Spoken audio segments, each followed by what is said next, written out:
आओ तुम्हें मैं कथा सुनाऊं, आओ तुम्हें मैं कथा सुनाऊं शिव शंकर भगवान की।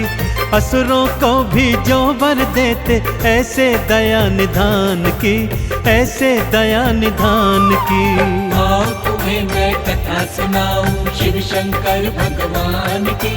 असुरों को भी जो वर देते ऐसे दया निधान की, ऐसे दया निधान की। आओ तुम्हें मैं कथा सुनाऊं।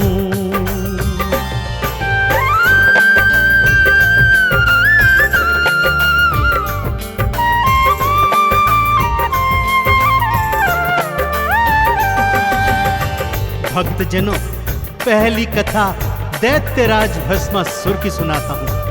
भस्मासुर ने अपनी अनन्य भक्ति और हठ योग से शिव भोलेनाथ को प्रसन्न किया और वरदान में यह वर मांगा कि वो जिसके शीश पर हाथ धरे वो तत्काल भस्म हो जाए। जैसे ही भोलेनाथ ने तथास्तु कहा, वो पापी वरदान की सत्यता जानने हेतु भगवान शिव के सिर पर ही हाथ रखने को तत्पर होने लगा और उन्हें भस्म करने उनके पीछे पीछे भागा। तीनों लोकों के आराध्य भगवान भोलेनाथ आज स्वयं अपने प्राणों की रक्षा हेतु आगे आगे भाग रहे हैं और पीछे पीछे दैत्य भाग रहा है। आगे क्या हुआ, आइए सुनते हैं।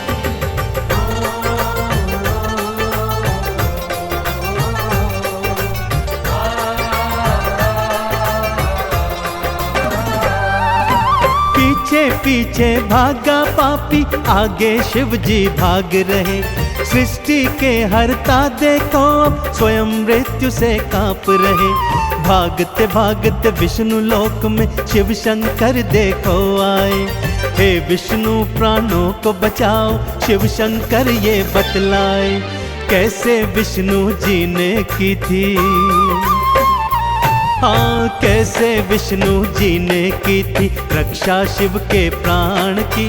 असुरों को भी जो वर देते ऐसे करुणा निधान की, ऐसे दया निधान की।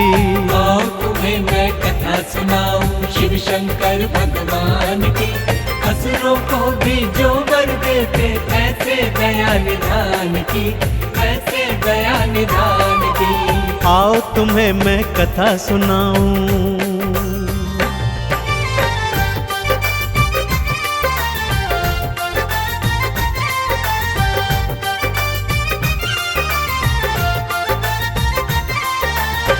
शिव शंकर के आवाहन पर श्री हरि ने योग निद्रा को त्यागा और तत्काल प्रभाव से मोहिनी का रूप धारण किया और असुर के सन्मुख पहुंच गए।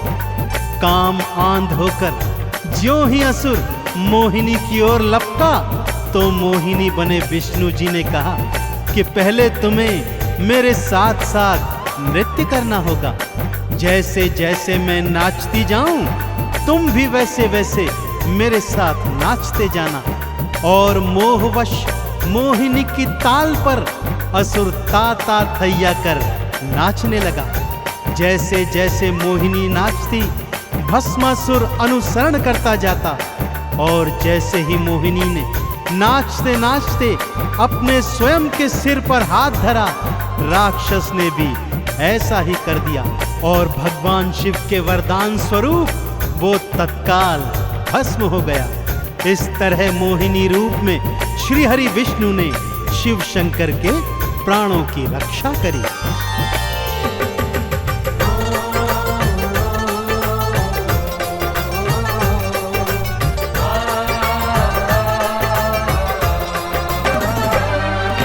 जैसे जैसे मोहिनी नाचे असुर भी नाचता जाता था।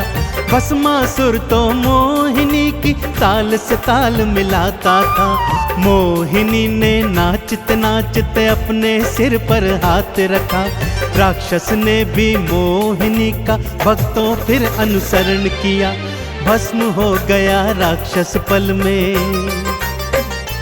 हाँ, भस्म हो गया राक्षस पल में, बलि चढ़ाई प्राण की। असुरों को भी जो वर देते, ऐसे दया निधान की, ऐसे दया निधान की। आओ तुम्हें मैं कथा सुनाऊं शिव शंकर भगवान की। असुरों को भी जो वर देते, ऐसे दया निधान की, ऐसे दया निधान की। आओ तुम्हें मैं कथा सुनाऊं।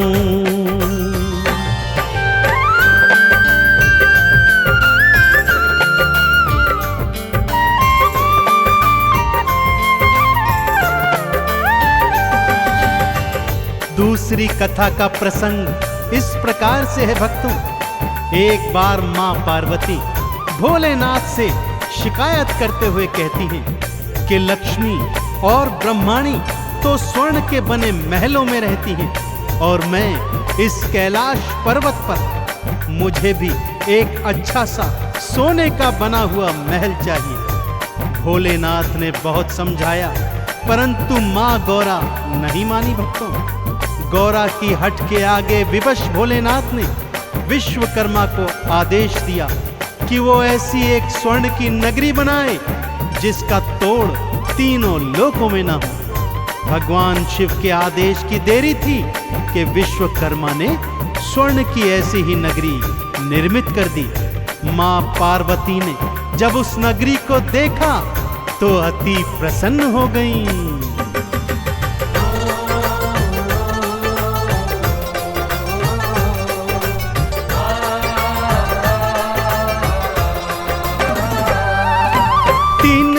में सबसे सुंदर ऐसी नगरी बनवाई।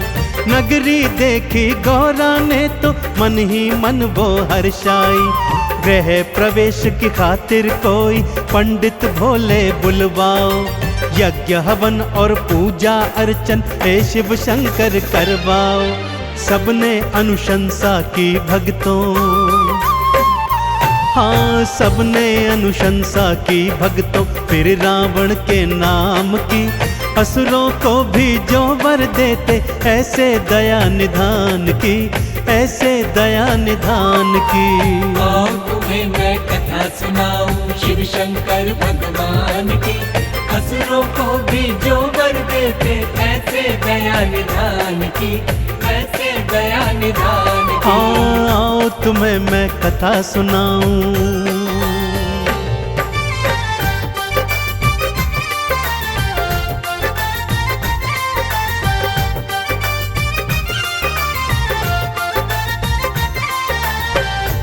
सभी ऋषि मुनियों और देवी देवताओं ने शिव शंकर को यही बताया कि भगवान रावण जैसा प्रकांड पंडित तीनों लोकों में नहीं है, अतः उसी को गृह प्रवेश के पूजन पर आमंत्रित करना चाहिए। ऐसा ही हुआ भक्तों, रावण को पूजन हेतु बुलवाया गया और रावण ने भी पूरे विधि विधान से गृह प्रवेश का पूजन अर्चन संपन्न करवाया।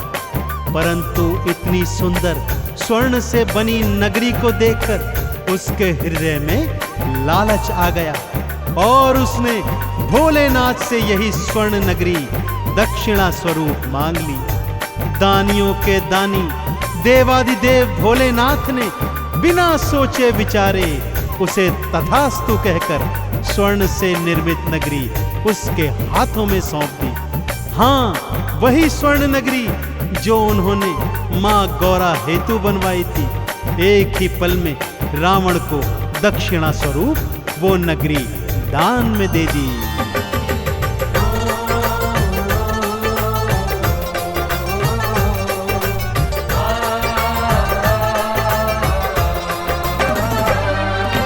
एक पल को ना देर लगाई, दान में लंका दे डाली। आप फकीरी हाल रहे और सबको देते खुशहाली। स्वर्ण की नगरी देखो रावण फिर अपने घर ले आया। पापी था पर शिव शंकर का भक्त परम वो कहलाया। वेद पुराण भी कहते गाथा, हाँ वेद पुराण भी कहते गाथा शिव शंकर के दान की। असुरों को भी जो वर देते ऐसे दया निधान की, ऐसे दया निधान की। आओ तुम्हें मैं कथा सुनाऊं शिव शंकर भगवान की। असुरों को भी जो वर देते ऐसे दया निधान की, ऐसे दया निधान की। आओ तुम्हें मैं कथा सुनाऊं।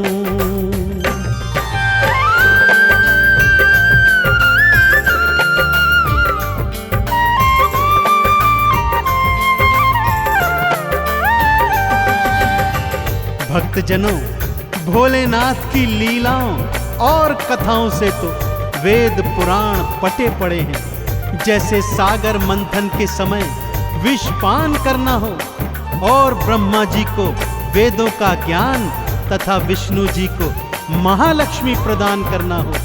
ताड़कासुर, जालंधर जैसे अनेक असुरों ने भोलेनाथ को प्रसन्न कर उनसे अभय वरदान प्राप्त किए हैं। तो फिर भोलेनाथ जो असुरों को भी वर देते हैं, क्या आपकी भक्ति से प्रसन्न नहीं होंगे भक्तों? अवश्य होंगे। कैसे होंगे? आइए आपको बतलाता हूं।